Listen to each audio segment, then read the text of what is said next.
Alléluia. On acclame le Seigneur très très fort.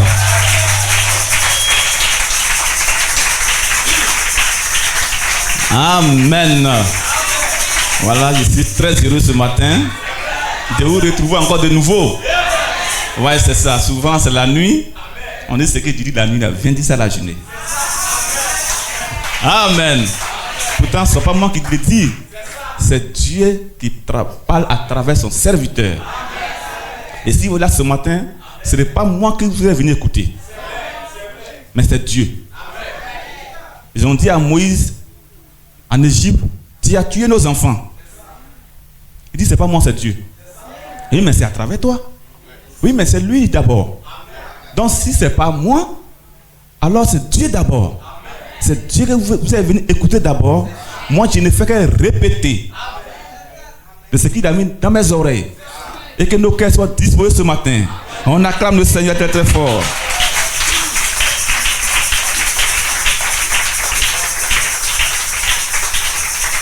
D'accord, nous allons prendre l'écriture. Nous allons prendre Deutéronome 18. Deutéronome 18, versets 14 à 19.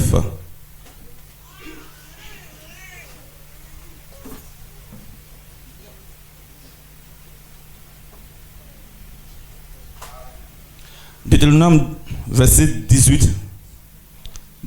Deutéronome 18, verset 14 à 19 et Osée 12, 14.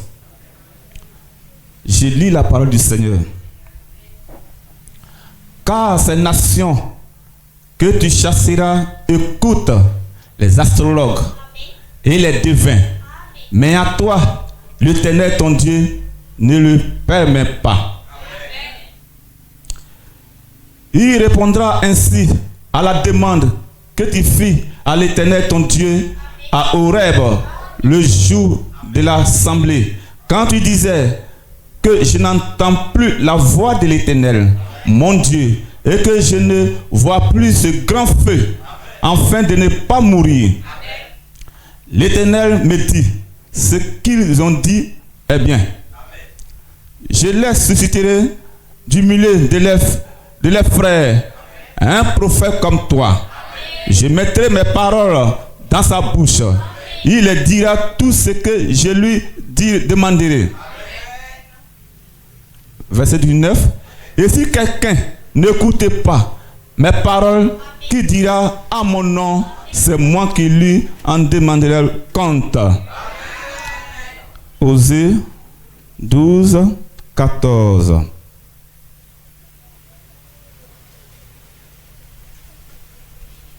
Osée 12, 14. Par un prophète, l'Éternel fit monter Israël hors de l'Égypte. Et par un prophète, Israël fit garder son peuple.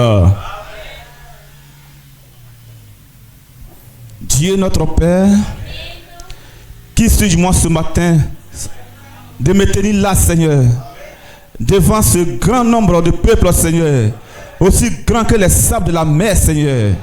Oui, si je me tiens là ce matin, Seigneur, je prie ce matin, Seigneur, que je sois effacé, que mon être soit effacé, que mes lèvres impures soient effacées, mais que c'est toi seulement ce matin, Père, qui parle à travers mes lèvres impures, Seigneur. Et ce peuple entend ce matin, mon Dieu, un rendez-vous grand, Seigneur, mon Dieu, avec toi ce matin, Père, ainsi dans ce lieu, Seigneur. Viens prendre le contrôle, touche ce matin, manifeste ta puissance, mon Dieu, pardonne nos péchés ce matin, Seigneur, sanctifie les cœurs ce matin, Seigneur, sanctifie les vies ce matin, Seigneur, afin que cette parole, mon Dieu, mon roi, trouve ce matin un cœur paisible, Seigneur, un cœur bien disposé, Seigneur. Merci d'ajouter ce matin ta grâce, ta bénédiction à ta parole. Dans le nom de Jésus que j'ai prié. Amen.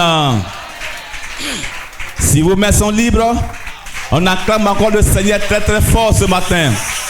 Amen. Alléluia. Amen. Voilà, ce matin, c'est difficile un peu en ville. Moi-même, j'ai dû marcher ce matin. Moi et mon épouse, on a marché juste aux montagnes de feu. Voilà, il n'y a pas de taxi. Mais toujours, ceux qui ont fabriqué ces véhicules-là, en fabriquant ces véhicules, ils savaient que peut-être un jour, ce sont les pièces montées par l'homme, à travers l'intelligence de l'homme. Ça peut tomber en panne à n'importe quel moment. Mais quel est le plan B? Donc s'il n'y a pas de taxi, mon plan B c'est mon pied. Amen. Donc je dois marcher. Je dois marcher pour arriver juste là. Et c'est tout à fait normal. C'est les véhicules qui sont venus trouver l'homme sur la terre. L'homme marchait. Si aujourd'hui, par l'intelligence que Dieu a donnée à l'homme de fabriquer ces choses, mais s'il n'y en a pas, on doit marcher. Oui, on doit marcher. Ça, c'est le plan B de l'homme. Et le plan B de ces véhicules, ce sont les pièces, les autres pièces qui fabriquent ou mettent à côté. En cas de panne, si le pneu est crevé, il faut changer. Il faut fabriquer un autre pneu. Si le moteur est en panne, il faut changer. Il faut fabriquer un autre moteur pour mettre à côté. Et c'est comme ça va la vie. La parole de Dieu, c'est le comportement humain. Dieu ne parle pas aux animaux de la forêt, aux arbres de la nature, mais Dieu parle à l'homme. Il savait que, en créant l'homme, un jour, l'homme allait manifester un autre comportement. Donc il faut mettre un plan B en quelque part, qui est sa parole, qui parle du comportement des humains. Avec Adam seulement, avant de rentrer dans mon sujet, laissez-moi ouvrir un peu de parenthèses pour parler encore ce matin du foyer. Le foyer représente toujours l'église. Lorsque le foyer est béni, tout va bien. Et lorsque l'église est aussi en paix, tout va bien. Lorsque nous sommes en paix avec Dieu, tout va bien. Et lorsque la femme est en paix avec son mari, que le mari est en paix avec sa femme, tout va bien dans le foyer. C'est comme ça.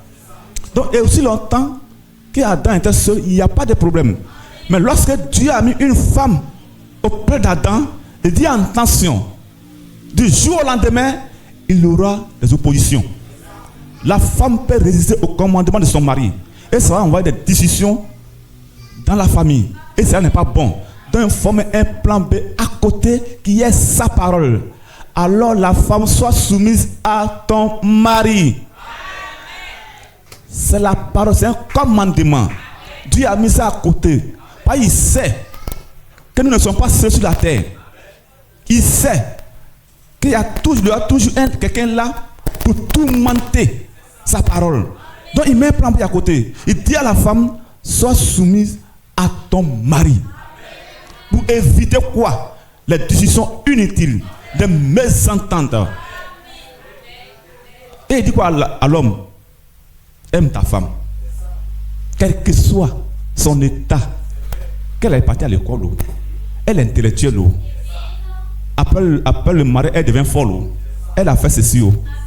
Aime ta femme. C'est tout ce qu'on vous demande. Où il y a l'amour, le diable ne peut pas régner. Et ce matin, je vais prendre deux petits exemples. Il y a deux foyers que un, Dieu a béni, que l'autre, Dieu a maudit. Vous voyez, la canne. La canne, c'est la femme de canard. Vous voyez, est-ce que depuis nous sommes nés, est-ce qu'on a une fois un épervier vient prendre ses enfants auprès de lui? La canne, quand il se promène ses enfants, c'est difficile qu'un épervier descende pour venir prendre. Même Maman Brousse, c'est difficile même pour les petits animaux, les carnivores qui mangent les animaux. C'est difficile pour eux. Pour attraper un canard, même ses enfants, même les serpents. Parce que Dieu a béni le foyer de la canne.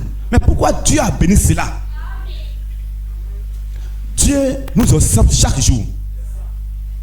lorsque Corneille faisait tout du bien, les sacrifices, il ne pensait pas que Dieu l'observait. Il ne pensait pas que Dieu l'écoutait. Dieu le regardait. Mais lui, il le faisait sans tant quelque chose au retour. Mais à sa grande surprise, Dieu s'est souvenu de lui. Et la canne, son comportement vis-à-vis de son mari, Dieu observait ça chaque jour. Chaque jour. Chaque jour. Et dit attention, voici un foyer, voici une femme qui obéit à mes lois. Il obéit quoi? Elle obéit à son mari. Sur le lit conjugal, remarquez, dans n'importe quelle position, que le canard fait avec sa femme canne, elle n'a jamais résisté. Que ce soit dans l'eau, elle se soumet. Partout le canard va trouver la canne, à nous aller. Dieu a remarqué ça. Une femme soumise est une bénédiction pour son foyer. C'est pour cela que Dieu dit, je bénis ton foyer. Parce que tu es soumis à ton mari à n'importe quelle heure. À n'importe quelle heure tu es disponible. Mais quand tu es au téléphone avec tes parents, que ton mari t'appelle, tu dis maman, accorde-moi une seconde parce que mon mari m'appelle. Je vais d'abord écouter mon mari. Après je te rappelle. C'est là une femme soumise. Tu dis tu es marié. Et puis tu as toujours les anciens numéros de tes anciens amants que vous étiez ensemble dans le monde. Tu fais quoi avec ça? Et quand il t'appelle, qu'est-ce que vous dites? Faites très attention. L'avenir de ton foyer est dans ta main. C'est dans ta main. C'est à toi de gérer. Par exemple, quand lui sort, il va au travail. C'est toi qui es dans le foyer. C'est toi qui gères le foyer. Alléluia. Donc lorsque Dieu voit le comportement de la canne, alors il bénit son foyer et il dit, je ne permets pas aucun prédateur de prendre le contrôle de tes enfants, de tourmenter ton foyer. Tes enfants seront en sécurité aussi longtemps que le monde existe. C'est pour ça que lorsque la canne il pond, il éclore ses œufs, tous ses enfants sont là juste sans, ils grandissent ensemble. Mais l'autre foyer, la poule et le coq. Amen. Lorsqu'il s'agit d'obéissance, regarde comment la poule va fatiguer le coq. Cripa, il commence à courir maintenant. Parce qu'il veut aller avec sa femme, mais elle ne veut pas. Elle va faire souffrir son mari. Le coq ne veut pas, la poule aussi ne veut pas. Ils vont se poursuivre jusqu'à ce qu'il met la main sur sa femme. Dieu observe ça. Dieu observe ça de tout près. Et après ça, il a maudit le foyer de la poule. Tu es maudite. Parce que tu ne te soumets pas aux ordres de ton mari. Tu n'es pas une bonne femme. Tu n'es pas une bonne épouse. C'est pour cela chaque jour, les poussins sont là, vous allez voir les éperviers, ils vont venir fier. Oh, qui a fait épervier? C'est la malédiction de Dieu qui agit sur son foyer chaque jour et sur ses enfants aussi longtemps. Et si nous voulons être bénis, dans l'église, il y a les ordres à suivre. Il y a un chemin à parcourir chaque jour. Dieu a mis quelqu'un devant nous qui est là, que nous devons obéir à sa vision. Chaque père dans un foyer a sa vision pour ses enfants. J'ai dit hier, avant-hier, que j'ai dit souvent à mon époux, j'ai réfléchi à votre place. Étant majeur, étant numéro, mais moi j'ai réfléchi à votre place. Comment faire pour que vous soyez rassasiés chaque jour? Votre santé, votre sommeil, votre réveil, à mon insu. Mais quand je suis là, quand je m'assois, j'ai réfléchi à votre place. Ainsi, l'homme de Dieu réfléchit à la place du peuple. Comment faire pour que l'église marche dans la droiture, dans la volonté de Dieu? Donc, à ce moment-là, qu'est-ce que nous devons faire?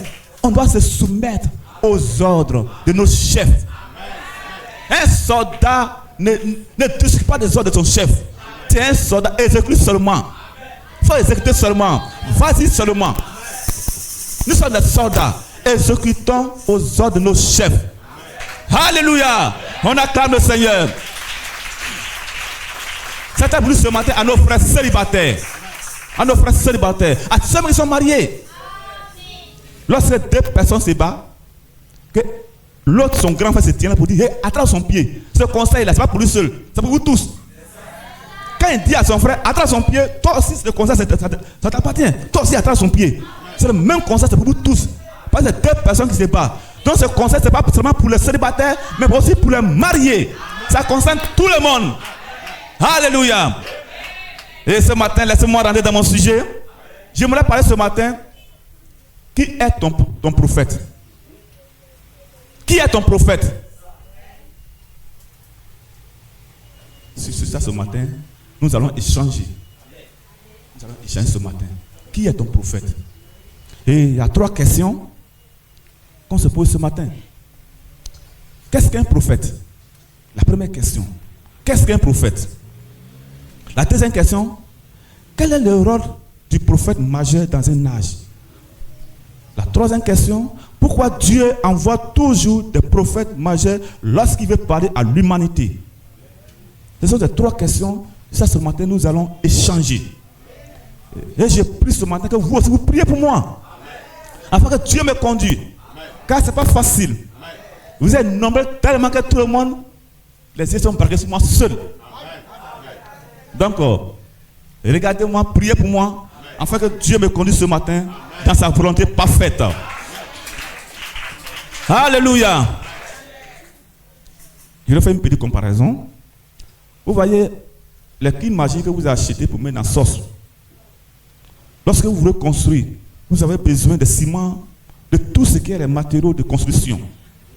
Vous achetez où? Au marché, au magasin. Mais est-ce que vous savez là où ça quitte? Personne n'a l'idée de là où ça quitte. Mais on tout ça au marché, on achète, on vient faire des travaux avec ça. Quand on a besoin de l'huile, on va à la boutique, on paye de l'huile. Mais celle que, juste au campement, l'huile arrive là-bas, qui magie arrive là-bas, tout ce qui est fabriqué, que l'humanité a besoin, arrive aussi à son niveau. Vous voyez? Mais l'usine est placée où? Qui est l'usine? Quelle est cette usine-là qui fabrique toutes ces choses que l'humanité a besoin? L'usine est placée en quelque part que celui qui va au marché, c'est-à-dire que ce n'est pas son affaire. Mais comment faire à ce que le produit qui est fabriqué à l'usine démarre jusqu'au campement? Toi qui es assis là, qui va payer qui magie à la boutique là, tu n'es pas en contact avec l'usine. Non. Tu ne sais même pas où l'usine est placée. Mais toi, tu es en contact avec qui? Avec les boutiquiers. Et pour que ce produit-là quitte là pour arriver sur le marché, il y a quelqu'un qui est en contact directement avec l'usine, qu'on appelle le grossiste. Le grossiste. Le grossiste, c'est quelqu'un qui est en contact avec l'usine.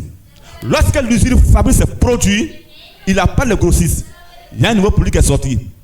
Le grossiste est là pour faire la publicité des produits de magasins qui sortent de l'usine, de cet homme. Son rôle. Lui, il ramasse tous ses produits. C'est-à-dire, en dehors des grossistes, toi, tu ne peux pas aller. Tu ne sais même pas où l'usine est située. Tu ne connais même pas. Tu attends le grossiste pour qu'il prenne, il va ramasser ses produits pour venir mettre dans son magasin d'abord. Lorsqu'il ramasse tous ses produits, il fait mettre dans son magasin d'abord.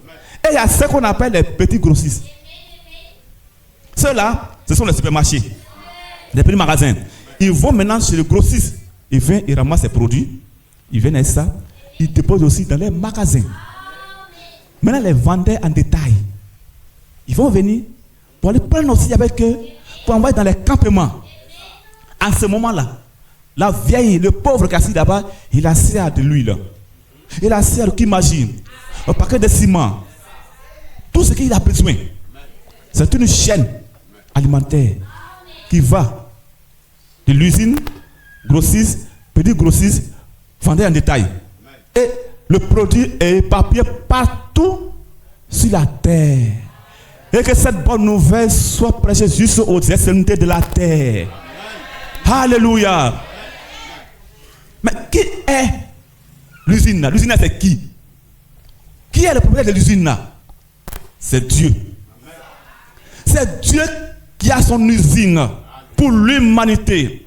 Il s'est assis, il a réfléchi, il a imaginé. Il dit, si j'ai créé l'homme, c'est que l'homme a ses besoins. Donc l'homme aussi a ses besoins. Il faudrait aussi qu'il mette un plan bien en place pour pouvoir nourrir l'homme que j'ai créé à mon image. Donc Dieu a son plan. Il a établi son plan, il a établi tout avec lui seul. Et après, ces produits-là, ça doit venir sur le marché. Donc il a besoin d'un grossiste. Il va regarder sur la terre des hommes. Et il va prendre un parmi nous, qu'on appelle le prophète majeur. Le prophète majeur dans un âge est le grossiste de Dieu qui prend ses produits pour venir mettre dans son magasin. C'est ça.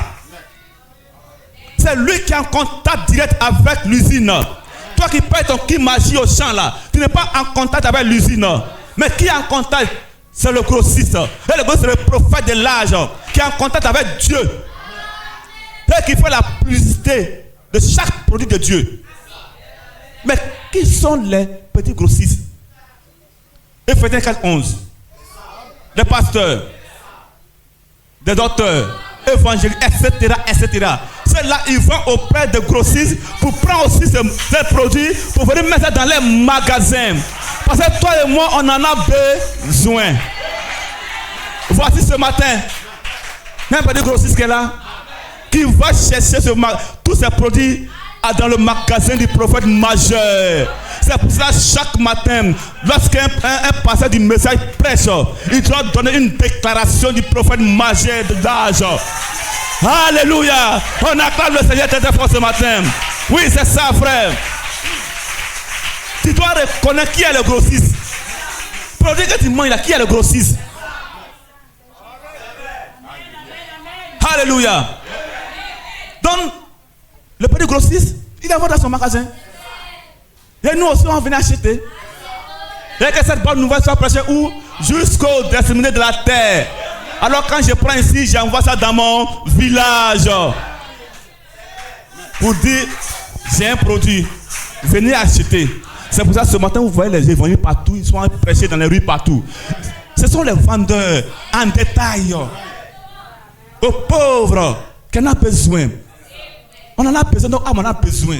C'est notre nourriture, la parole de Dieu. Il faut que ça soit prêché partout. C'est ça le rôle du prophète majeur.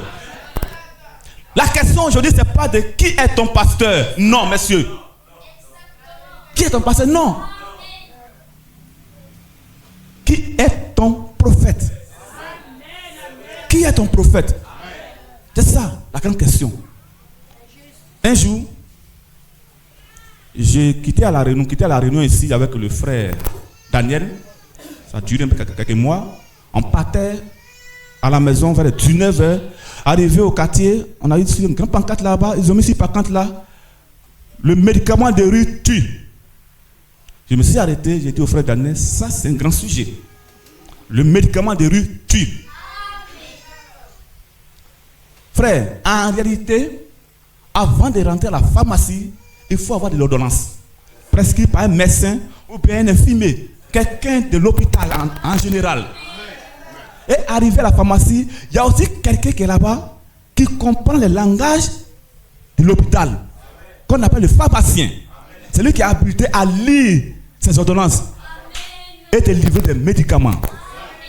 Mais chose surprise, médicaments de rue tue. Ce même médicament qu'on voit dans la rue, on retrouve ça où? À la pharmacie. Paracétamol. Tous les antibiotiques. Prends ce même médicament. Va à la pharmacie. Tu vas trouver le même paracétamol à la pharmacie. Même emballage. Même écriture. Même couleur. Mais ce qui fait la différence, à la rue, on vend ça à 200 francs.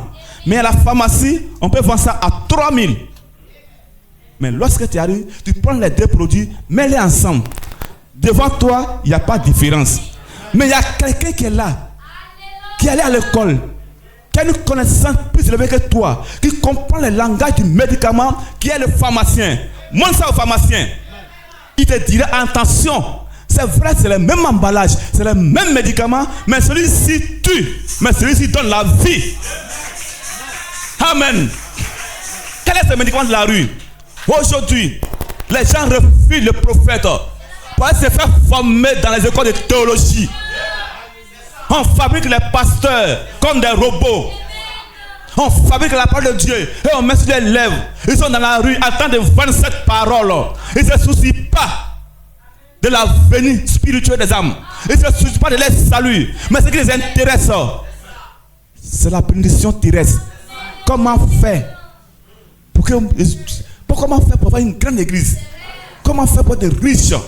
C'est une entreprise privée. Voilà pourquoi monsieur est pasteur, madame est pasteur. C'est le même Jésus qu'on prêche. C'est le même message. Mais il y a un pharmacien. Prends les deux messages. Va monter au prophète. Il te dira que celui-ci tue. Mais voici le vrai message qui donne la vie. Le message de la théologie ne donne pas la vie. Un pasteur de la théologie ne donne pas la vie. Il n'est pas le bon médicament. Il n'est pas le bon message.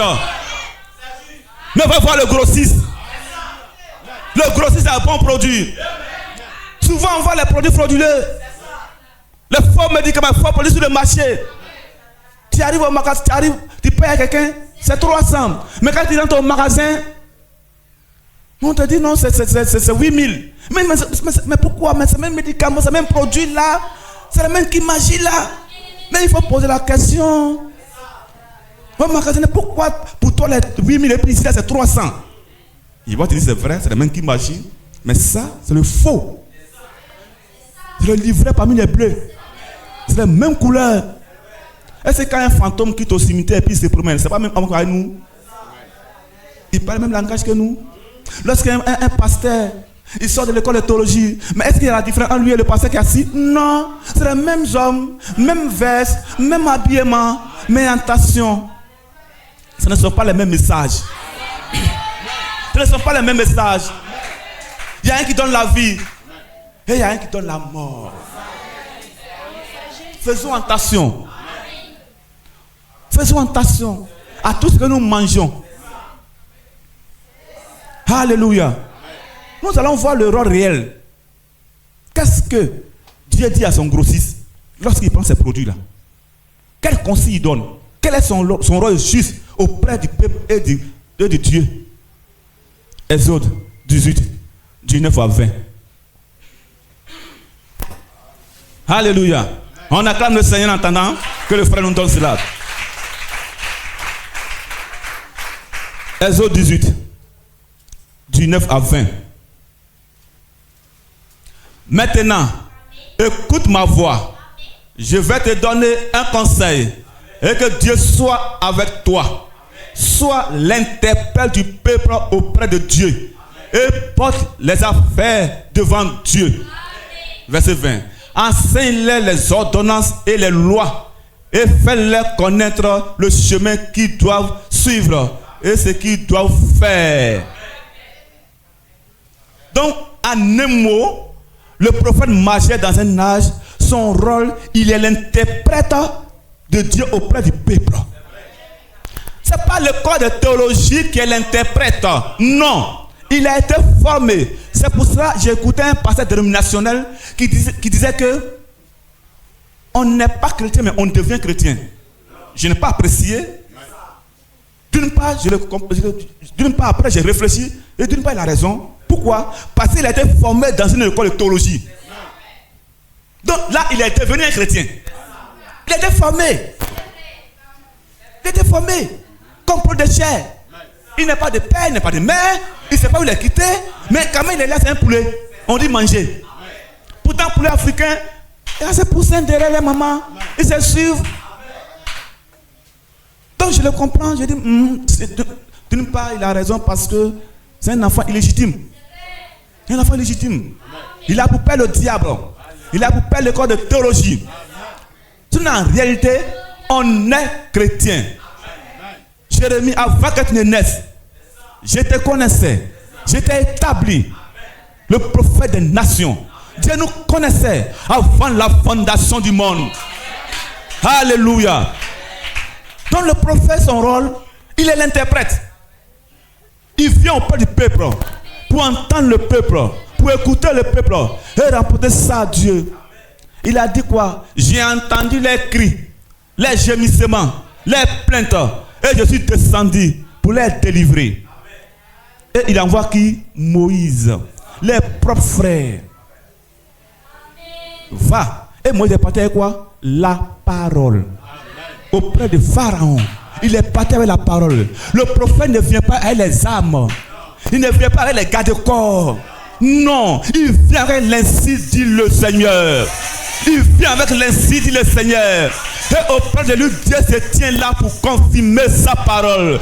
Comme il se tenait toujours auprès de William Marion Branham pour confirmer sa parole. Comme la colonne de nuée, auprès de lui, pour dire à l'humanité, celui-ci est mon fils bien-aimé. Écoutez-le. Il est notre, écoutez-le. Tu veux être sauvé, tu vas être guéri. N'achète pas les médicaments de rue. Cela tue. Mais va à la pharmacie. Va à la pharmacie. Frère, nous avons reçu un prophète. Quand il a posé une question, non, moi je ne connais pas prophète, j'ai un bishop, j'ai un pasteur. Un jour j'étais assis, au moment où j'ai parti faire les achats de l'église à Abidjan. J'étais assis au Black où on vend les appareils là. Vous savez, les Nigériens là. Et tous ce sont les pasteurs. Hein? J'étais assis là. Et il y a des pasteurs, grands pasteurs qui sont venus dans les véhicules. Et ils sont venus aussi acheter des appareils. Et quand vous croisez, c'est la parole de Dieu qui marche. Donc moi j'étais assis tranquillement. Un jeune homme, j'étais assis tranquillement. Je les écoutais. Chacun fait la publicité de son église. J'ai une grande église. Aujourd'hui j'ai envie de bâtir l'église partout. Et m'asseoir et les gens viennent me rendre compte chaque jour. Et l'autre part aussi, la grandeur de la beauté de son église. Chacun fait la publicité de ça. Je les ai écoutés attentivement. Je les ai regardés dans les yeux. Vous savez, en matière de la parole de Dieu, je ne regarde pas ton âge ni tes cheveux blancs. En dehors de ça, je vais te respecter. Mais quand il s'agit de la parole, je prononce, je proclame ça. Je les ai regardés vis-à-vis. Je dis, vous savez, c'est quoi vos problèmes? Ils m'ont écouté. Vos problèmes aujourd'hui, c'est la popularité, la grandeur, la beauté, avoir une grande église, pour qu'on parle de vous, être riche financièrement à l'église, là où vous marchez, où vous avez des jets privés. Mais vous oubliez quelque chose, le salut des âmes. Vous ne mettez pas accent sur la sanctification. Le péché, c'est ne plus condamné dans vos églises. Pour vous seulement, on écale beaucoup et chaque jour, mettez la honte de corbeille. C'est ça votre préoccupation. Bien-aimés m'ont regardé, juste et le Nigérien a remis sa tête et il y a eu du silence. C'est ça. Quand la parole est proclamée, il y a silence. Je ne me glorifie pas. Mais je fais face chaque jour à des grands qui se croient être des grands hommes de Dieu. Dans la discussion, et on échange. Et je vois qu'il n'y a rien. Il n'y a rien. Quelqu'un a dit, je vais enseigner le français en petit français. Quand je les regarde, je dis, vous êtes les patrons de l'école de théologie, les enseignants. Mais moi, je vais vous enseigner la parole. Un jour, dans un bureau au plateau, une dame qui me parlait, elle dit, mais écoutez, moi je prêche, plus que même les hommes. J'ai la connaissance, je prêche, je me connais. Quand mon mari n'est pas là, je prends la parole, mais je préfère que mon mari. Il dit, oui, c'est très bien, madame. Mais cette Bible qui est ici, vos gens vous condamnent. Oui, c'est là vous condamne, madame. Elle dit, ah bon, oui, madame. C'est la désobéissance à la parole. Frère, ne regardez pas les tailles, les formes. Mais quand il s'agit de la parole, proclame. N'ayez pas peur. Ce qui est en toi est plus grand que ce qui est dans eux. Et ils ont reçu de l'école de la théologie. Voilà pourquoi ils ont des diplômes. Voilà pourquoi ils ont des diplômes. Après, on les met à la retraite. On les donne un salaire à la fin du mois. Mais si moi je suis fonctionnaire, je dois faire ce qui doit plaire à mon patron pour que j'ai des promotions. Non, je ne fais pas ma volonté. La volonté du patron. Et c'est comme ça dans les églises. Ils font la volonté de grands pasteurs qui sont assis à Abidjan, qui a été les parrains, qui appellent l'école pour eux. Quand ils viennent, on les a fait, on appelle les stagiaires pasteurs. Et ils sont là pour quelques années, ils vont les sauver. Après, maintenant, on les envoie sur les livres en quelque part. Un jour, il y a un qui est venu là, une année, le ministère était venu travailler. Et moi, je suis venu, il ouvre la porte, le menuisier a commencé à travailler. Il avait aussi besoin du menuisier. Quand il est venu dans nos échanges, il me dit, écoutez, ça me fait 25 ans de service sur l'œuvre de Dieu. J'ai 25 ans que je prêche la parole de Dieu. Il dit, ah bon? Et je l'ai salué. Mais il faut arrêter là. Il dit, oh, mais je dois vraiment couronner mon message. Je dois couronner mon ministère. Il dit, mais pas quoi? Pas un diplôme. Il doit aller à l'école pour avoir un diplôme de théologie. Il dit, oh là là, homme de Dieu, dis-moi quelque chose. Par les Écritures, la Bible dit, ils étaient un peuple sans instruction.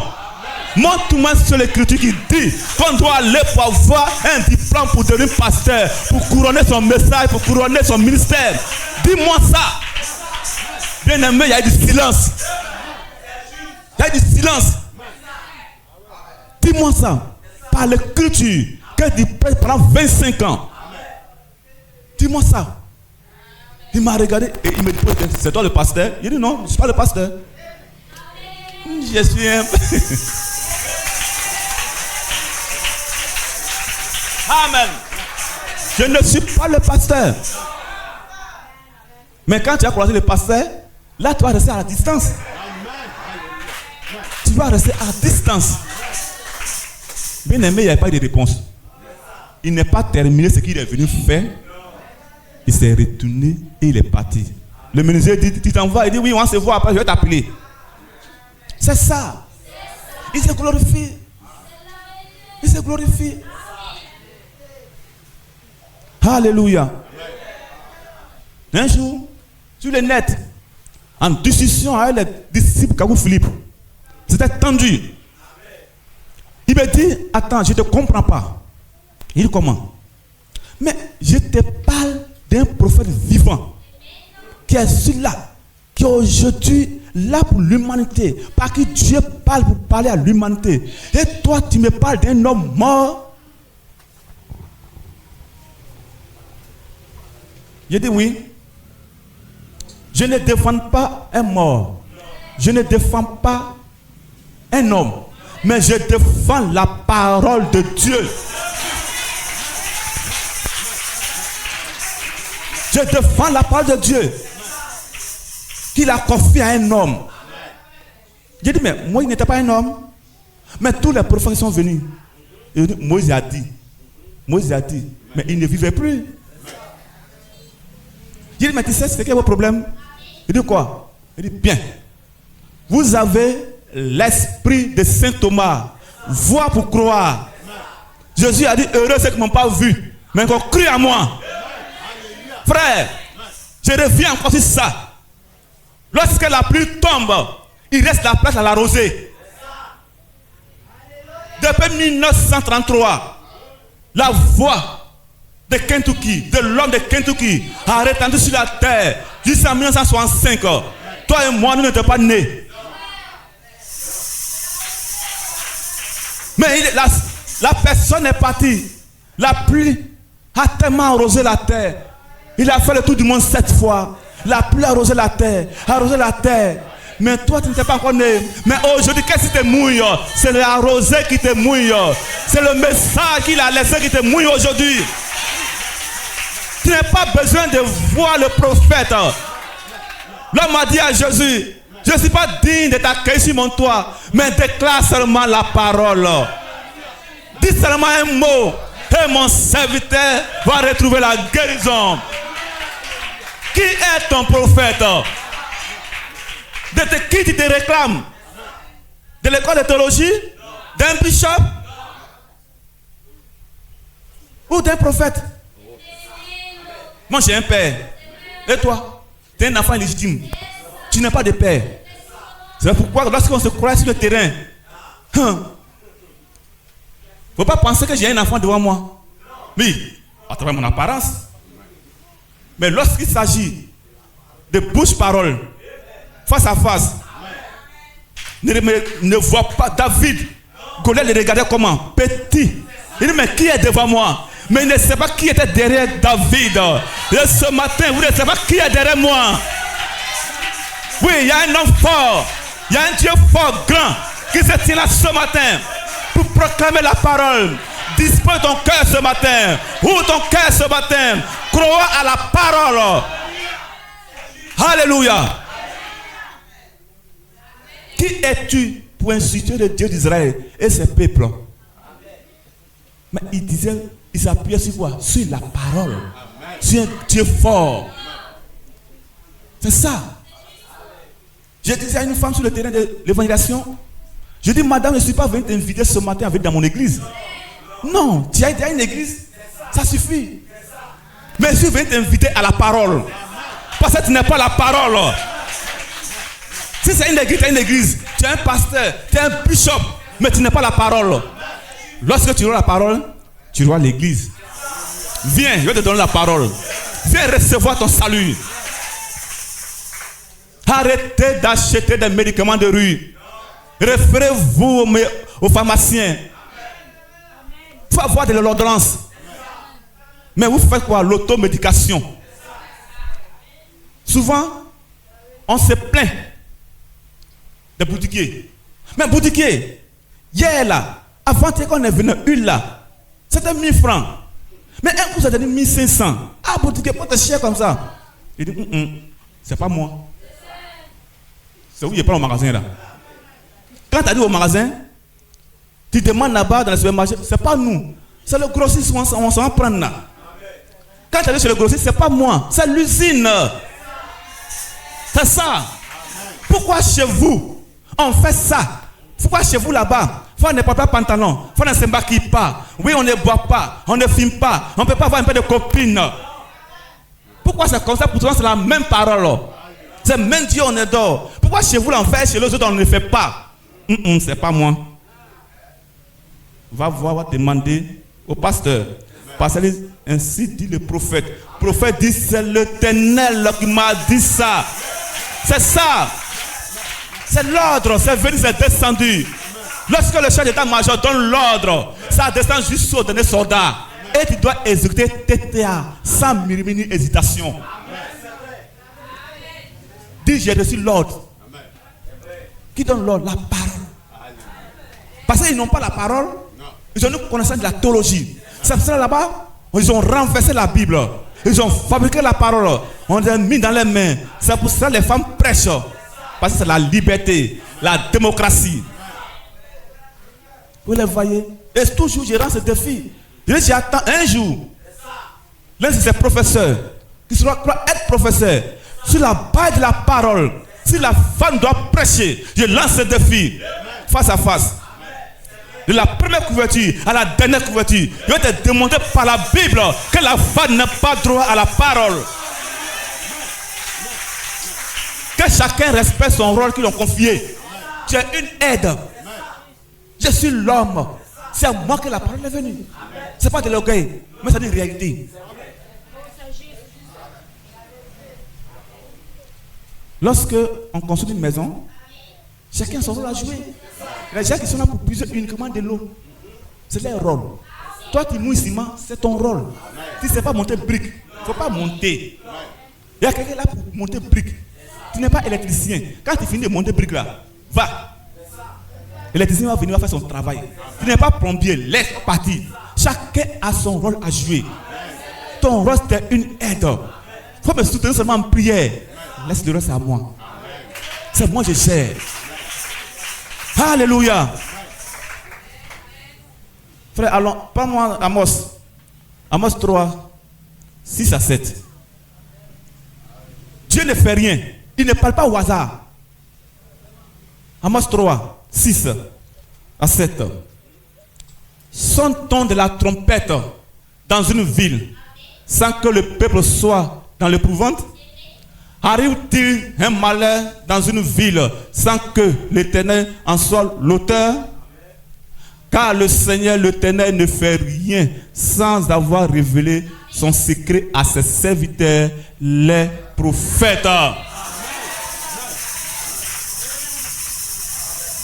Quand l'usine finit de fabriquer les produits là, est-ce qu'il appelle tout le monde? Est-ce qu'il appelle les petits grossistes? Est-ce qu'il appelle ceux qui vendent en détail? Il appelle que le gros grossiste, le grand grossiste vient. Il y a des produits que j'ai fabriqués qui sont sortis nouvellement. Je viens faire la publicité. Vous êtes là, vous ne savez pas. Mais un coup, vous voyez un nouveau produit sur le marché. Dieu ne fait rien. Il ne peut pas parler à l'humanité sans un prophète majeur. C'est là aussi son rôle. C'est là le rôle du grossiste. Ce produit qui va venir sur le marché, qui n'est pas passé par lui, c'est un faux produit. C'est un faux produit qui est en désaccord avec la loi. Et cela tue. Et cela nous tue aujourd'hui. Quand nous partons au marché, on nous présente plusieurs prix. Mais on prend ce qui nous arrange. Ce qui nous arrange. Pourtant l'original est là. Mais on veut ce qui nous arrange. Non, ne faisons pas ce que nous voulons, mais faisons ce que Dieu veut. J'étais au marché dans 2 jours là. Je suis là acheter pieds de bœuf. C'est ceux qui vendent des pieds de bœuf congelés là.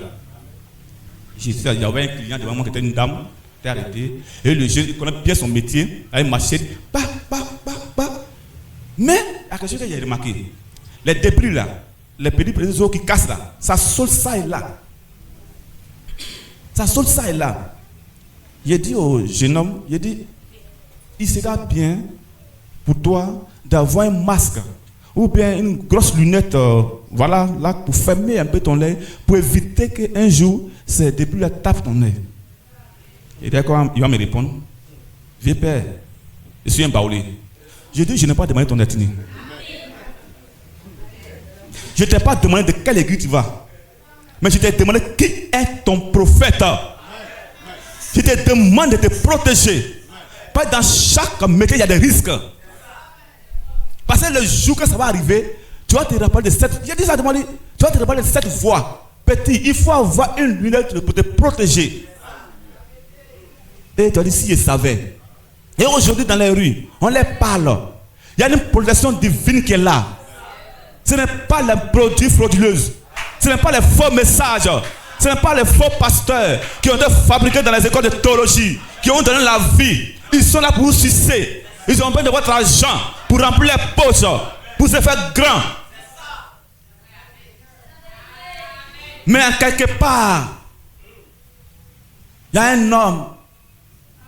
Quand on là-bas hier. Et ce qui est le problème aussi souvent, quand le peuple voit ces gens-là, avec leur beauté, leur élégance, leur manière de parler, parce qu'ils comprennent, c'est des grands élèves, ils ont des doctorats, ils sont partis à l'école. Là-bas, on ne rentre pas, c'est bac, et plus, pour devenir ça. Et puis, c'est des millions de pays. Donc, ils ont l'art de la parole. Ils savent parler. Ils comprennent le français. Donc, quand les peuple voient ça, ils sont séduits. Élie, en Israël, au temps du roi Akab,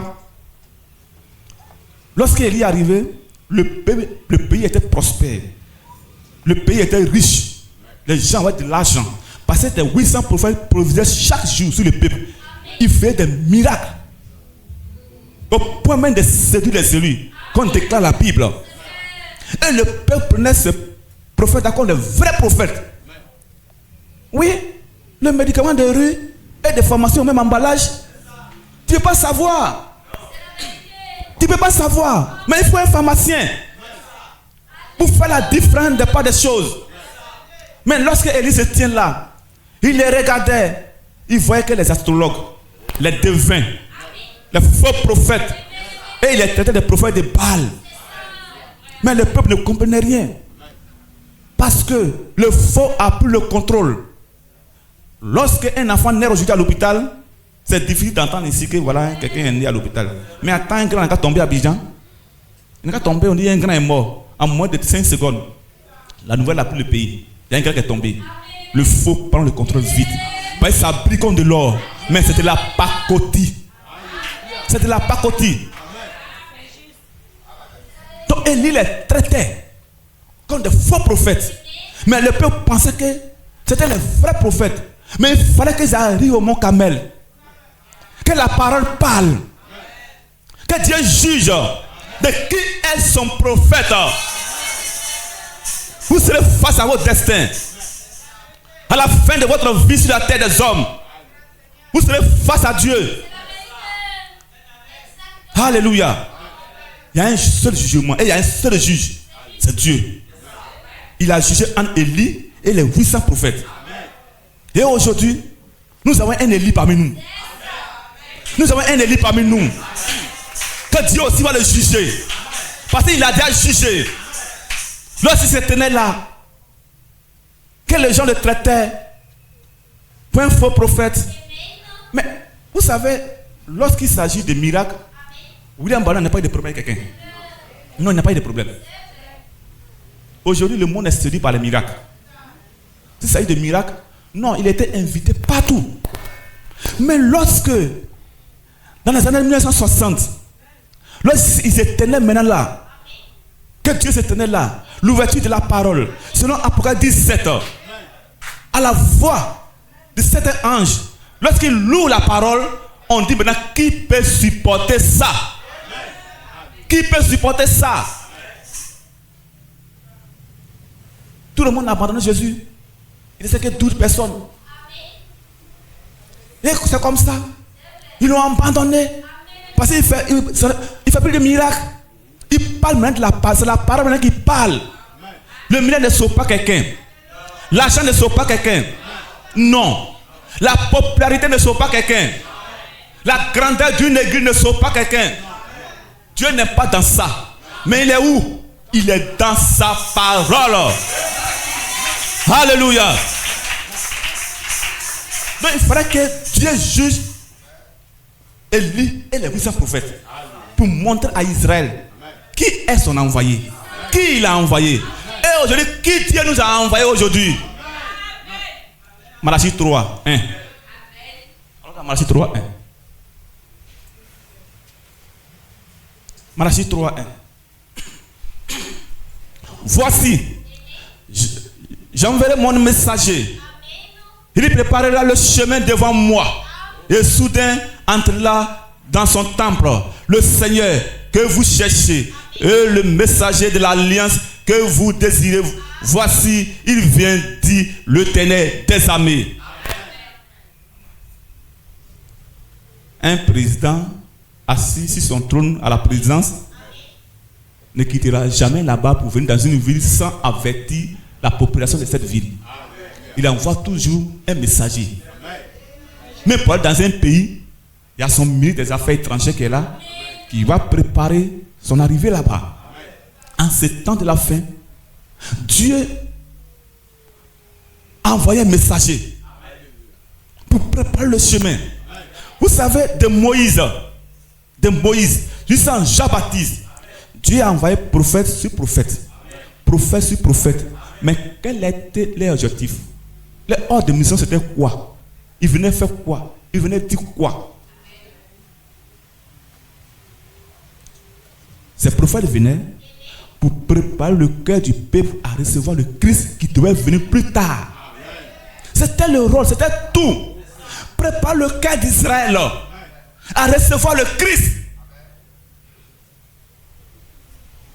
Parce qu'il ne peut pas venir là pour dire je suis le Christ. Mais il faut que le peuple soit dans une disposition vraiment, c'est-à-dire réservé uniquement à la parole.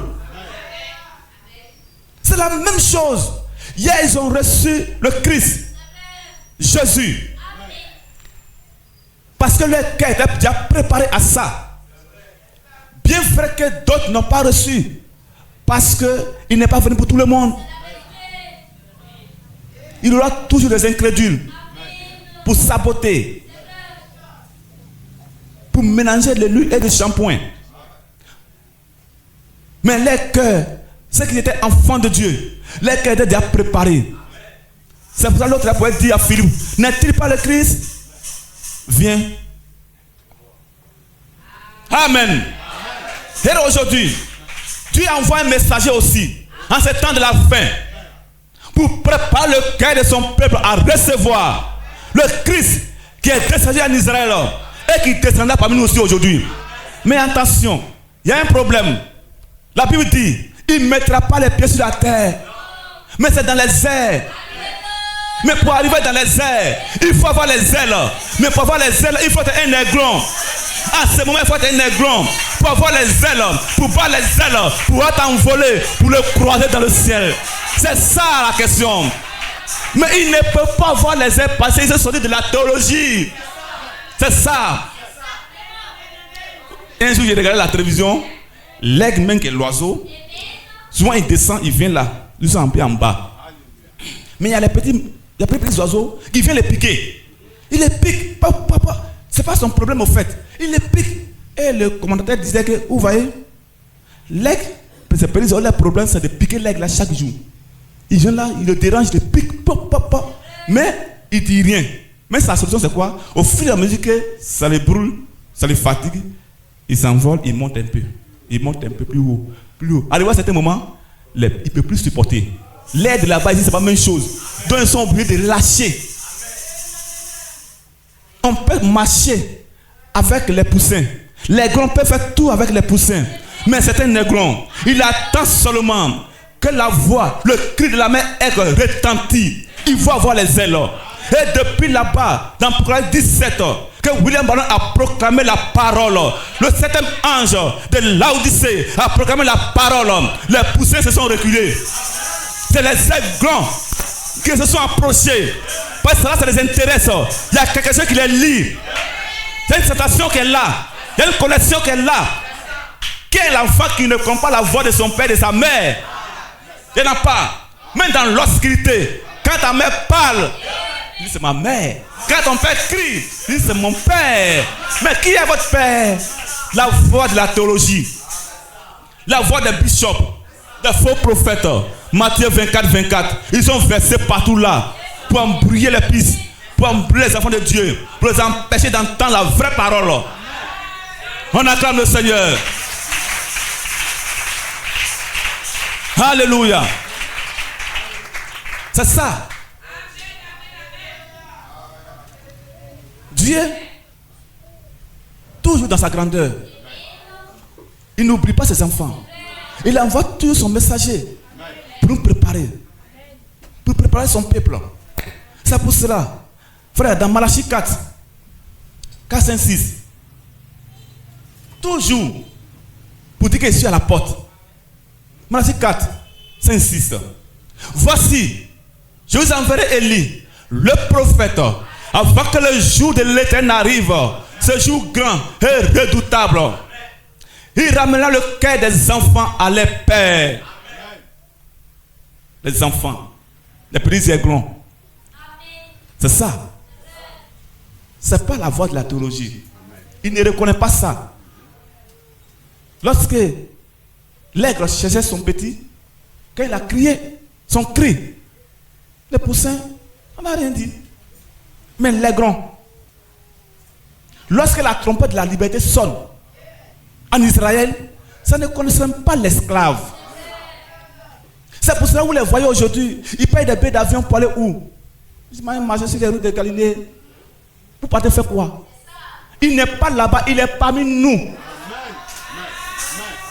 Élie est parmi nous. Vous partez faire quoi là-bas? Arrêtez de remplir les comptes là-bas. Arrêtez de payer les hôtels. C'est de la séduction. Mais vous êtes frappé par l'aveuglement. Puisque l'auteur de théologie vous donne une connaissance. Mais la révélation vient par l'arrivée d'un prophète majeur dans le pays. Et la révélation ouvre les yeux. Ça ouvre et tu comprends au-delà des rideaux qu'il y a une vie après la mort. Amen. Il ramènera le cœur des enfants à leur père. Et les enfants et le cœur des enfants à leur père, de peur que je viens frapper le pays d'interdit. Vous savez, dans le temps de Noé, le peuple de Dieu a fait une connaissance aussi. Chaque jour, ils partaient à l'église. Ils adoraient Dieu. Mais malgré leur adoration, malgré tout ce qu'ils faisaient, mais Dieu n'est pas jugé bon de parler avec eux directement. Il envoie toujours un de leurs frères qui est Noé. Parce que l'église est en contact avec le monde. Vous êtes chrétien, chrétienne, et vous êtes en contact avec le monde. Vous êtes séduit par ce qui se passe dans le monde. Vous oubliez votre objectif. Comme un enfant, tellement il a l'habitude de jouer billes. Quand il envoie à la boutique, il trouve les gens qui jouent, puis d'aller à la boutique, il s'arrête un peu pour regarder. Jusqu'à quand le soleil tombe sur lui, il a oublié où il partait. Vous avez un objectif à atteindre. Ne corrigez pas le monde, mais donc le monde vous corrige. Le monde même vient vers vous. Il vient chercher conseil auprès de vous. Parce qu'en vous, il y a quelque chose qu'ils ont besoin. Il n'y en a pas dans le monde. Dans le monde, il y a quoi là-bas? La séduction.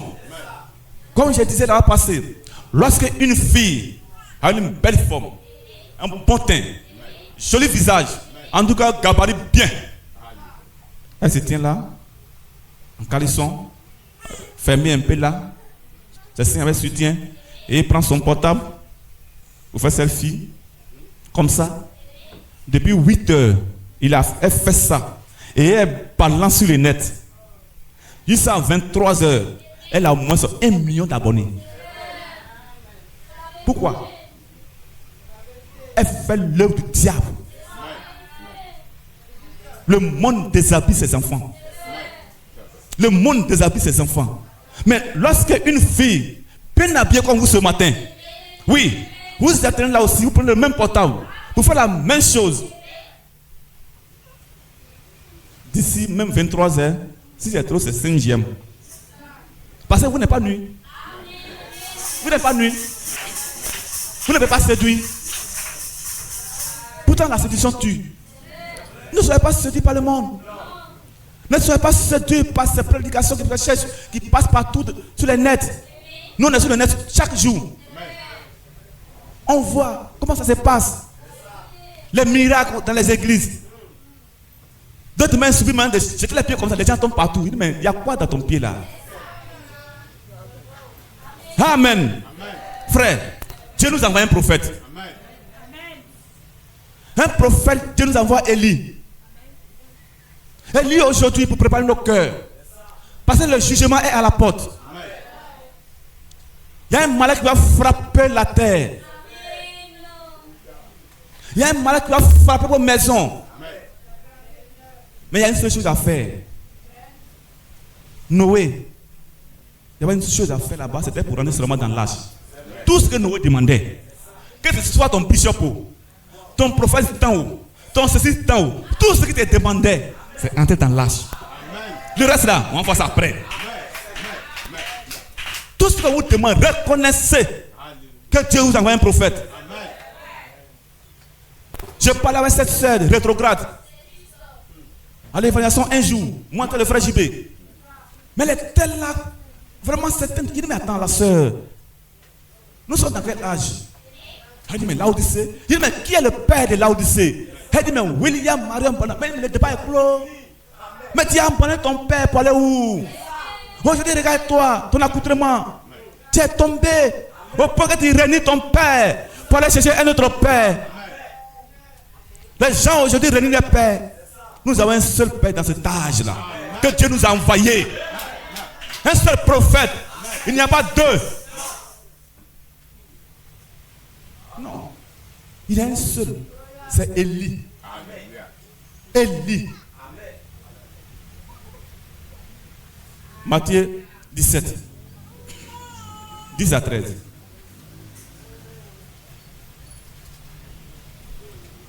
Matthieu 17. 10 à 13. Les disciples lui firent cette question. Pourquoi donc les scribes disent-ils qu'Élie doit venir premièrement? Il a répondu, il est vrai qu'Élie doit venir et rétablir toutes choses. Mais je vous le dis qu'Élie est déjà venu. Amen. Mais pourquoi ils ne l'ont pas reconnu? Vous voyez, l'Israël, chaque jour, il lisait dans les Bibles, dans les livres, Ésaïe a prophétisé qu'une voix crie dans le désert. Bien avançant sur le terrain un jour, au plateau, il était un frère Daniel toujours. Après avoir exposé la parole, un homme nous a demandé, mais vous dites William Branham est le prophète de là, que c'est lui que nous devons suivre. Mais où est son nom dans la Bible?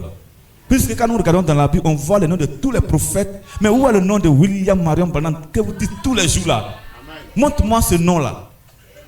Il dit très bien. J'ai dit, Dieu a dit à Abraham, tes enfants seront esclaves, mais par une main puissante, ils seront délivrés. Main puissante, c'est le nom de qui? Mais qui allait délivrer Israël? Il dit, mais Moïse, mais avec quelle âme? Il n'y a pas âme, mais nu. Son nom, c'était main puissante.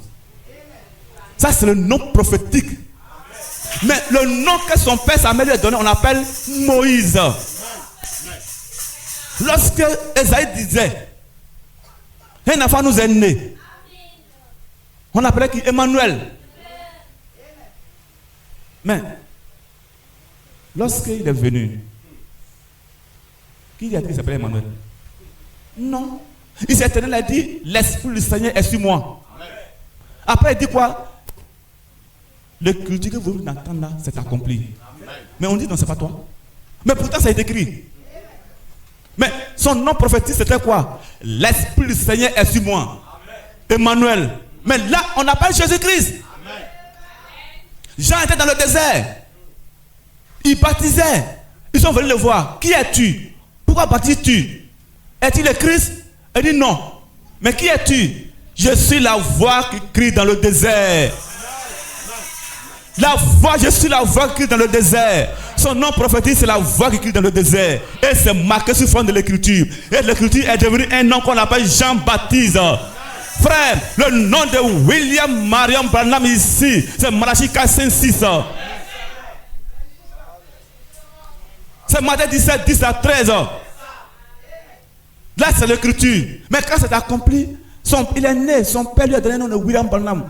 Mais lorsqu'il vient, l'écriture qui est là, ça devient un homme qu'on appelle William Marion Branham. Frère, une question biblique a une réponse biblique. Et quand tu me poses, je suis à l'aise et je te réponds franchement. Relax. Je ne m'embrouille pas. Souvent même, les gens même avant même qu'ils posent les questions, quand je commence à exposer, qu'est-ce qu'on m'a posé, je réponds ça, mais avant que... Voilà, il vient non, je n'ai plus de questions parce qu'il voulait dire tu as tout dit. Je vais dire quoi encore? Tu as tout dit. Ce que tu dis, c'est la vérité. Les questions, je connais déjà. L'expérience est déjà là. Je connais ça déjà.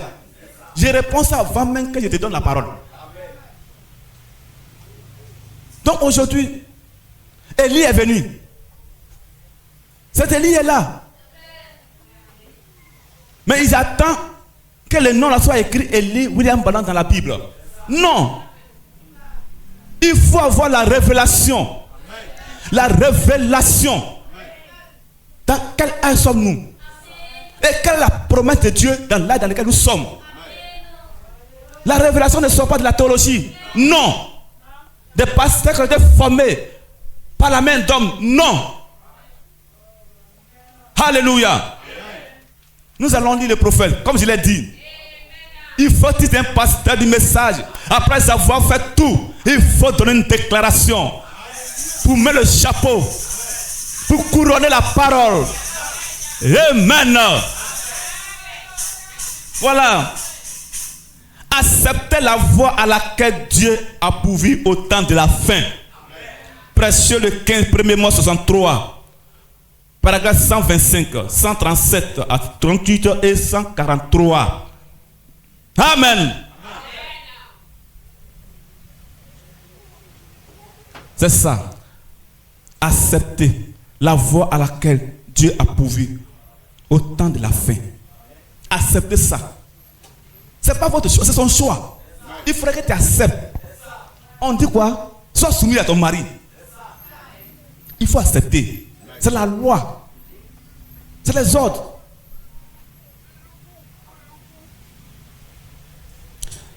Eh bien,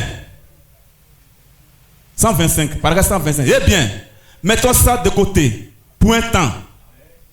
C'est la voie à laquelle Dieu a pourvu. Elle ne fait que marcher selon la voie à laquelle Dieu a pourvu pour elle. Une petite voix dit, descend dans les racines. Et elle descend. Eh bien, elle exécute sans intelligence. Que devons-nous faire lorsque le même Dieu nous parle, mais nous avons le droit de refuser ou d'accepter. Et l'arbre, voilà, et l'arbre ne peut pas refuser. Il connaît seulement un seul cycle, obéit à son maître. Eh bien, a-t-il dit, j'y avais jamais pensé auparavant. La voie à laquelle vous avez le droit, c'est votre droit d'accepter ou de refuser. C'est votre droit. On ne vous empêche pas. Mais lorsque vous acceptez, il y a un ciel à gagner. Lorsque vous refusez, il y a un enfer aussi à gagner. Dans tous les cas, il y a un cas. Soit avantageux, dans tous les cas, c'est avantageux. Tu vas à l'enfer, c'est ton avantage. Tu vas au paradis, c'est ton avantage. Mais c'est à toi de faire ton choix. Si tu veux, fais le choix par te faire former à l'école de théologie. Si tu veux, sur la voie de la popularité, parce que là-bas, on peut avoir des copines. Là-bas, on peut boire un peu. Là-bas, le pasteur peut se coucher avec les femmes des gens dans l'église. Avoir aussi des soeurs comme copines. Les frères aussi, là, on n'en parle pas. Là-bas, l'église est ouverte à tout le monde. L'église est en contact même avec les démons, avec le monde. C'est la popularité, c'est la liberté d'expression. Va. Là aussi, il y a un enfer à gagner. Mais là où le médicament est cher, là, ça coûte 10 000, 8 000, là. Il y a une vie dedans. Là, ça peut soigner ton mal. Ne regardez pas ce qui est 200 fois dans la rue. Ça tue. Ne regardez pas la popularité. Très bien. Paragraphe 37, 137, 138. C'est ça le problème de l'église chrétienne aujourd'hui. Elle a cherché à accepter une voie fabriquée plutôt que de se frayer une voie vers le royaume de Dieu. Elle a essayé une autre voie et cela ne marchera pas. Vous tuez votre patient. Votre patient avec quoi? Médicament de rue. Vous tuez votre patient. Vous tuez votre bébé, le bébé de Dieu, en essayant de fabriquer une voie. Oh, on n'a pas besoin de ces tapages et de cris. On n'a pas besoin de tout ceci, oh tout cela, oh oui. On n'a pas besoin de ceci, de tout cela, oh oui ça, yes, on n'a pas besoin de mourir. 138. S'il n'y a pas de mort, il ne peut pas y avoir de naissance. Lorsque on dépose, on va s'aimer, que ce soit arachide, n'importe quelle semence, il faut d'abord que ça pourrisse. Je vous ai dit que ça pourrit, que la terre vomit avec ça. Là maintenant, ce seul grain de maïs que tu as semé là, ça te fait sortir au moins 2 à 3 maïs avec assez de grains. Il est mort, il est ressuscité. Il est mort, il y a eu la résurrection, la renaissance. Mourez pour la parole. Mourez pour la parole. Ne meurez pas pour le monde. Ne mourrez pas pour vos propres désirs. Très bien. La naissance ne vient que par une substance morte. Si le grain de blé qui est tombé en terre ne meurt, il ne reste seul. Il doit pourrir et être corrompu. Et alors, de cette corruption, j'aime la vie. Ça ne marchera pas autrement. Cela doit premièrement pourrir et être corrompu. C'est ainsi qu'il nous faut être. Mourir nous-mêmes et naître de nouveau du Saint-Esprit. Paragraphe 43, 143. C'est ce dont nous avons besoin aujourd'hui. Un réveil dans un rassemblement. Il n'y a aucun autre moyen. Ce n'est pas la qualité de membres qui compte. Le frère sapé. Vraiment, quand tu viens dans l'église, vraiment les gens sont sapés. Ils sont sereins, fourrés comme tout accompagnent, ils marchent même vraiment, c'est des gens de qualité. C'est des gens qui sont bien habillés avec des vestes de qualité. Mais les chaussures même brillent comme de l'or. Non, on n'a pas besoin de ça. C'est le prophète qui déclare ça. On y va. Il n'y a aucun autre moyen. Ce n'est pas la qualité des membres. Dieu ne tient pas compte de la majorité. Aujourd'hui, chacun veut la popularité. Pourquoi on parle de lui? Non, ce pasteur-là, vraiment, il a une grande assemblée. Ce pasteur-là est ceci. Il a assemblé ici, il a assemblé ici. Il a 10 000 membres. Il prêche plus. Il a assis là, puis on veut le rencontrer chaque jour. C'est quoi ça? Prophète d'écrit de minuit. Tu peux t'asseoir sur toi à la maison et puis dire non, j'ai église ici. Pourtant, vous vivez dans la désobéissance. Il n'y a pas de prophète majeur dans un âge. Un enfant ne peut pas avoir deux pères. Il peut avoir un père adoptif. Mais si ton père est mort depuis que tu étais petit, on te dirait que tu avais un père, il s'appelait tant, il est décédé. Malgré celui qui s'est occupé de toi, mais néanmoins ta maman te dit non. Bien vrai, c'est ton papa, mais tu avais un vrai père. Même dans la famille, on te dirait que c'est toi-même qui es le vrai père, même de monsieur. C'est ça. Donc, pour ce tas de Laodicée,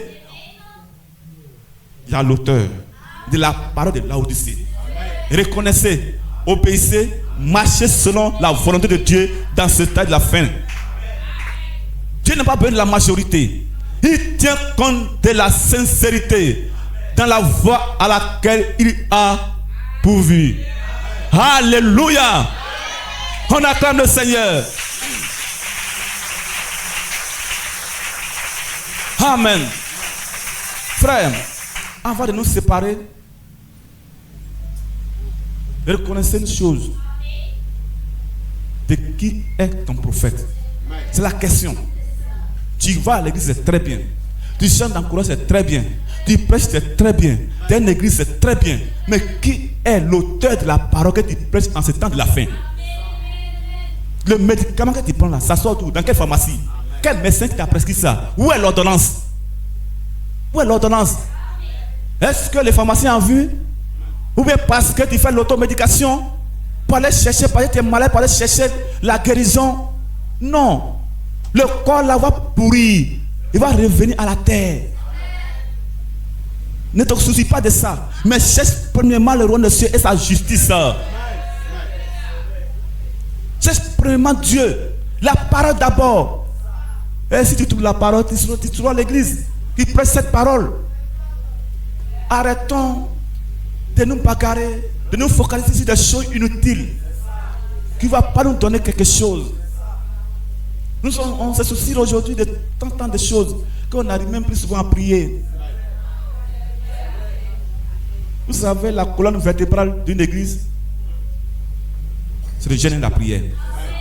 La colonne vertébrale d'une église ou d'un croyant, c'est le jeûne et la prière. Jésus, même avant de commencer son ministère, il a commencé par jeûne. Jeûnons pour notre église. Jeûnons pour l'homme de Dieu. Jeûnons pour la parole. Prions pour nous-mêmes. Prions pour nos frères et sœurs. Chaque jour. Il ne faut pas prier pour toi seul. C'est d'être égoïste. Toi seul. Pourtant, quand tu viens, il y a une qui a besoin de ta prière. En quelque part. La Bible dit quoi? Priez pour le pays dans lequel vous vivez, car vos pères en dépend. Donc, dans l'église, tu te prie pour l'église. Jeûne pour l'église. Soutiens le serviteur de Dieu. Par ta prière, par ta présence, par l'obéissance, par la crainte de la parole de Dieu, par la fidélité, par la ponctualité à l'église.